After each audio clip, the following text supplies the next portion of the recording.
The news day continues here on One News Now. I'm Diego Castro, bringing you the biggest headlines from around the world. The World Health Organization welcomes Egypt's decision to open its borders to patients from Gaza. Egypt received 81 injured and sick Palestinians from the war-torn Strip. The WHO has been working with Egypt to establish a comprehensive triage, stabilization, and medical evaluation system. They're also working with the Egyptian Red Crescent Society to ensure psychological trauma support services are available. Thousands more people in Gaza are still in need of access to urgent and essential health services. These include more than 1,000 who need kidney dialysis to stay alive and over 2,000 patients on cancer therapy. Hundreds of Palestinians joined the funeral procession in Jenin City in the West Bank after 3 people were killed in an Israeli airstrike that hit the territory. The Associated Press has this report.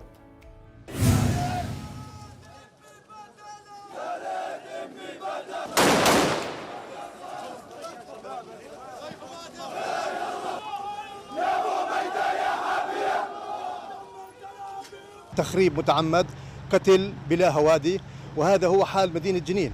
يعني مش أول مرة بيمارسوا هاي الممارسات الشنيعة اللي بتوقع إنه ضمن المسلسلات اللي كانت موجودة في الدمار والقتل الآن يضاف إليها موضوع غزة والضربات المتتالية اللي بتتلقاها الإسرائيليين والحقد الموجود والحقد الدفين عند القوات الإسرائيلية بيتم تفريغه بشتى المناطق.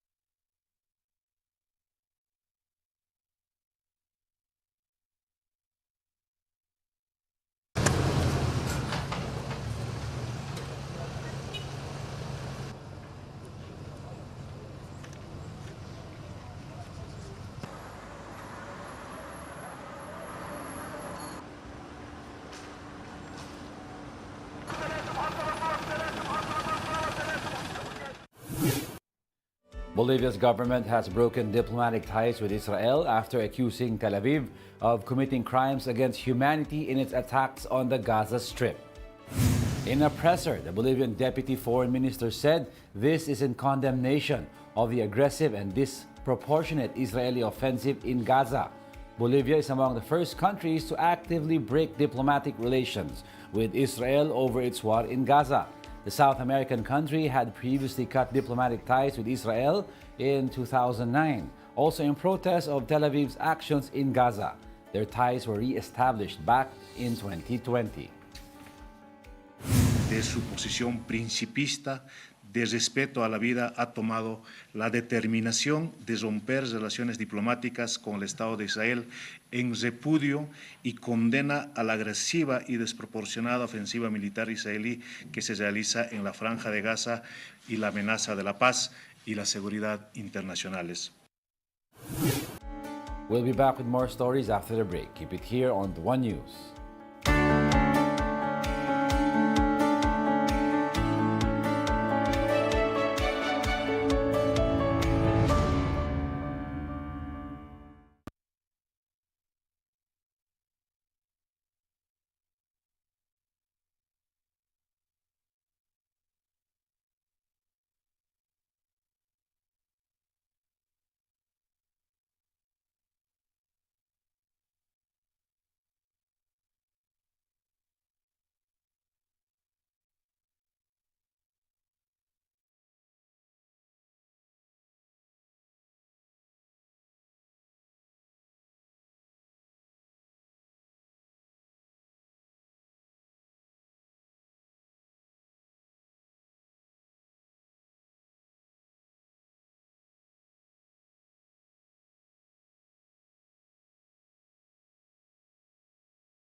You're still watching One News Now World. I'm Diego Castro. U.S. President Joe Biden is currently working on a national strategy to combat Islamophobia amid the Israel-Hamas war. But many Muslim Americans are skeptical, citing Washington's staunch support for Tel Aviv. The details in this report by the Associated Press. Let Gaza live! Let Gaza live! Let Gaza live! I'm Zeke Miller, a White House correspondent for the Associated Press, and we're reporting the White House is preparing a national strategy to combat Islamophobia that they have been working on quietly for some time and are preparing to publicly announce. But they are facing some pushback from elements of the Muslim American community over the administration's staunch support for Israel and its war against Hamas in Gaza. Ceasefire now! And particularly as Israel strikes against Hamas targets that have killed thousands of civilians in the Gaza Strip. That has led many in the Muslim American community to step up their calls in the administration, step up their pressure on President Biden to call for an immediate ceasefire and other sorts of humanitarian interventions to protect civilians, and calls for more restraint from Israel. That has not been the tact that the Biden administration has taken thus far, and that has created a lot of tensions between President Biden and elements of the Muslim American community.